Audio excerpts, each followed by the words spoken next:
Today, let's talk about flying with your sweetie pie. First, we're going to talk about the carrier. You want to make sure to use a soft-sided carrier as opposed to a hard-sided carrier. The carrier has to fit under the seat in front of you, not in the overhead compartment and not on your lap. Now, each airline is going to have different size limitations, so you definitely want to check with the airline you're flying on. Each airline varies their cost for flying with your pet, but it should range anywhere from $95 to about $150. For domestic flights, that is. If you're flying internationally, you better check with the airline to make sure you know what their pricing and their rules are. Regarding paperwork, if you're flying domestically, there really isn't any paperwork required.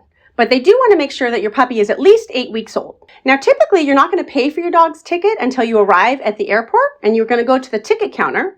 And that's because the agent wants to make sure your carrier is in compliance and the dog fits well in the carrier and can stand up and turn around without hitting their head on the top. Now, even though you might not pay for your sweetie pie ahead of time, it's a good idea to reserve their seat just to make sure there's room on the airline for your puppy. When you go through security, you want to take your dog out of the carrier. They're going to want the carrier to go through the belt, and you're going to hold your dog as you go through and follow their instructions. Once you're on the other side of security, you can put your dog back in the carrier, and once you're on the airplane, you have to keep the dog in the carrier under the seat in front of you at all times. You might get yelled at if you take the dog out and put it on your lap, which I would never do. However, sometimes I do unzip the bag and talk to my sweetie pie just to reassure them.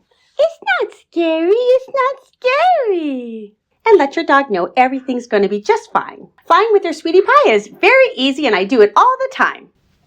Say bye, Tina. It's not scary, it's just so much fun to go on adventures.